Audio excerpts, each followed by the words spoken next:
Some people say that mass immigration into the United States can help reduce world poverty. Is that true? Well, no, it's not. And let me show you why. This gumball represents the 1 million legal immigrants that the United States has taken every year on average since 1990. Now, who in the world deserves our humanitarian compassion? The World Bank has one measure of the desperately poor of the world. They make less than $2 a day. And how many people make less than $2 a day in the world? We'll start with Africa. In Africa alone, there are 650 million people who make less than $2 a day. 650 million.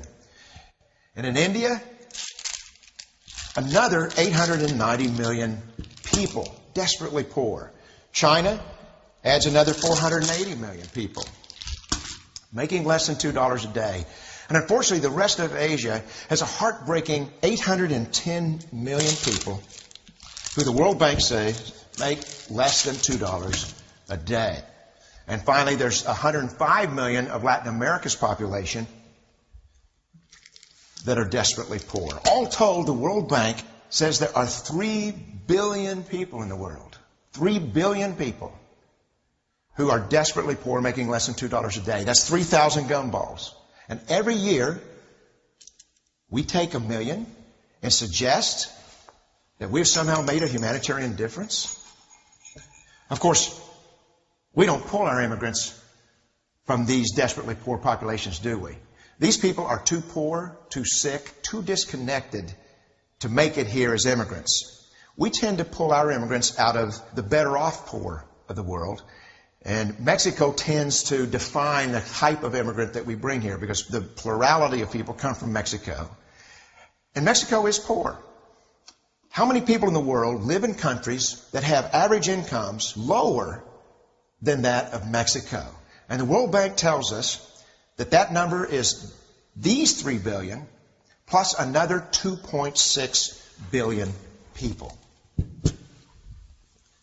5.6 billion people in the world who live in countries with average incomes below that of Mexico. That's 5,600 gumballs. And so what is it that the elites are telling us? They're telling us that when we take this 1 million immigrants, that we somehow or another are tackling world poverty. And we have to do it regardless of the effect on our unemployed, the working poor, the most vulnerable members of our society, regardless of the effect on our natural resources. Even if we went by the most radical proposals in Washington, which are to actually double our immigration to 2 million a year,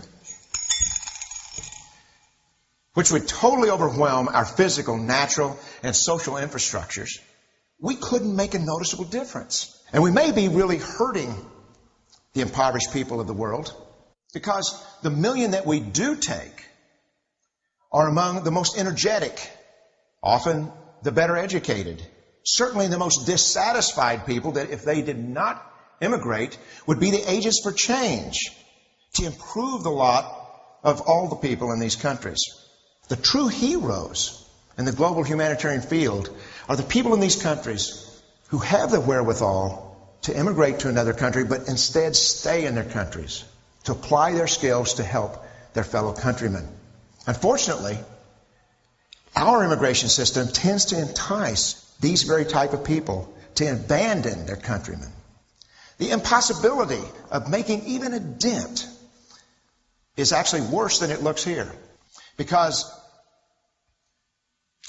last year, when we took 1 million immigrants, these countries added, births over deaths, 80 million more people into the impoverished population. And this year, Congress is bringing in 1 million legal immigrants. And this year, according to the United Nations, these countries are expected to add another 80 million people. And next year, you can be quite sure that Congress, unless stopped by the American voters, will bring in another 1 million immigrants. And these countries, unfortunately, will be adding another 80 million people.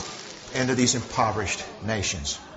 We could take 5 million a year, but we'd never get ahead of what's happening in these countries. Not in this century. Don't you see? Immigration can never be an effective or significant way to deal with the suffering people of the world.